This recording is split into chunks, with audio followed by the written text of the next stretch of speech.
Assalamualaikum warahmatullahi wabarakatuh. Assalamualaikum warahmatullahi wabarakatuh. Semangat sore. Hari ini kita akan bincang-bincang dengan salah satu ketua umum dari organisasi advokat yang ada di Indonesia ini. Jadi coba kita akan mengupas tentang ada beberapa paradigma atau beberapa komentar dari penegak-penegak hukum yang lain bahwa banyaknya kasus atau perkara yang masuk di baik di kepolisian maupun di kejaksaan, terkadang ada oknum yang mengatakan bahwa nggak usah memakai jasa pengacara. Jadi mungkin kita lebih jelasnya kita akan bincang-bincang dulu dengan salah satu ketua umum atau pendiri dari salah satu organisasi advokat ya. Selamat sore Pak Betul. Selamat sore. Beliau adalah ketua umum dari badan organisasi DPN Pratmia. Jadi gini Pak Dokter, mungkin kita bisa menjelaskan atau menyampaikan ya ke masyarakat tentang apa sehingga banyak dari penegak-penegak hukum itu apabila ada masyarakat yang mengadukan atau melaporkan ke penegak hukum, terkadang penegak hukum itu ya kalau mau dibantu nggak usah lah pakai pengacara. Seperti apa ini Pak Dokter anunya nih? Iya. Tentang ini. Jadi itu fakta ya. Fakta. Ada beberapa kejadian yang menyeret hal-hal seperti itu. Jadi ada di saat seseorang memiliki masalah, kemudian dia bawa masalahnya kepada advokat, pada pengacara, lalu kemudian pengacaranya mendampingi berdasarkan surat kuasa dan lain-lain, semuanya dia lakukan upaya-upaya hukum. Kemudian masuk ke polisian, maunya ke kepolisian atau kejaksaan. Kadang-kadang ada komunikasi antara polisi dengan klien seorang advokat ini. Ya, kenapa harus pakai pengacara? Ya. Ini banyak ya, bukti-buktinya bisa kita sodorkan ya. Betul. Kenapa harus pakai pengacara? Kenapa kita bisa membantu, bla bla dan lain-lain sebagainya lah. Jadi saya kira bahwa ada memang pelacuran hukum. Ada pelacuran hukum di institusi kepolisian dan institusi kejaksaan. Pelacuran hukum maksud saya itu adalah mencoba untuk menyingkirkan advokat dengan cara-cara yang tidak baik.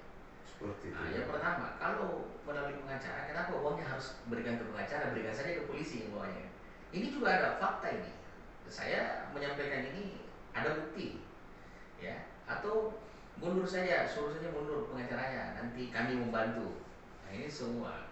Ya kalau bisa membantu, kenapa harus suruh mundur pengacara? Kan sesama penegak hukum harus duduk bersama untuk menyelesaikan persoalan. Ya kan, kalau umpamanya membicarakan persoalan hukumnya, kan tugas dari seorang advokat itu membela kepentingan hukum klien. Ya kan? Nah, dari situlah sebenarnya harus ada sinergisitas antara penegak hukum, kepolisian, kejaksaan dengan pengacara. Sinergi itu bukan kong kali kong ya. Sinergi itu maksud saya adalah mendudukkan pasal secara proporsional berdasarkan ketentuan hukum yang ada, bukan malah saling menjatuhkan sesama penegak hukum. Berarti advokat ini adalah penegak hukum, bukan bagian dari penegak hukum. Penegak hukum itu kan jelas undang-undangnya kan. Jelas undang-undangnya.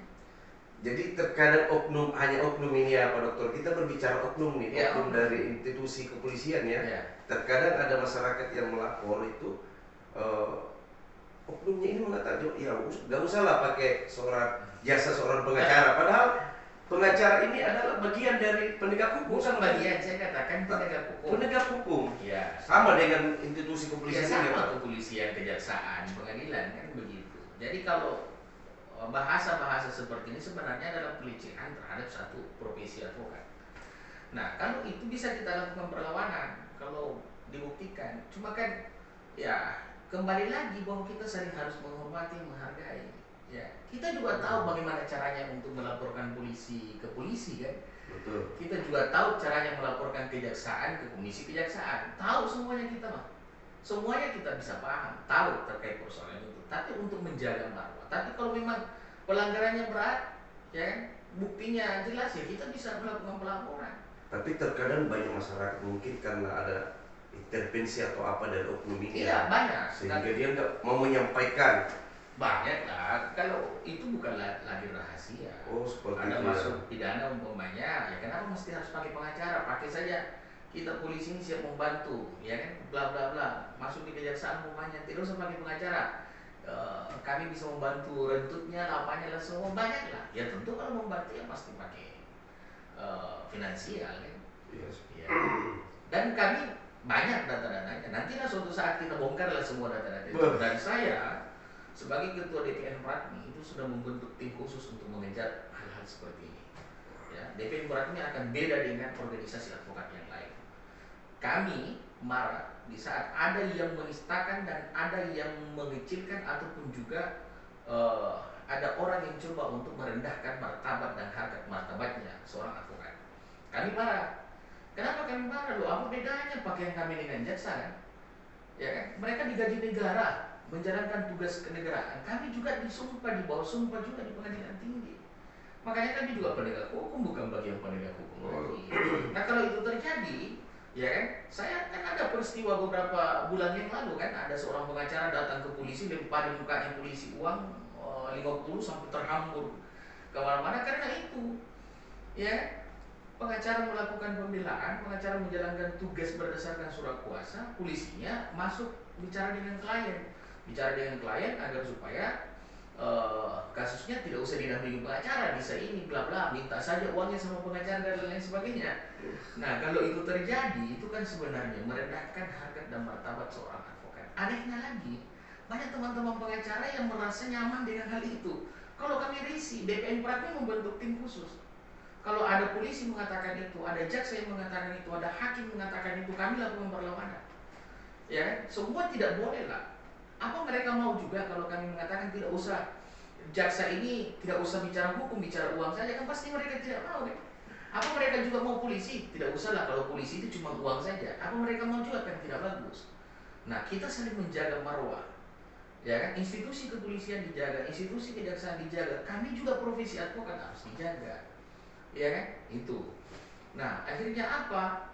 Ketika ada klien yang keberatan dan bla bla dan lain sebagainya, maka mereka melakukan pelaporan pidana umpamanya.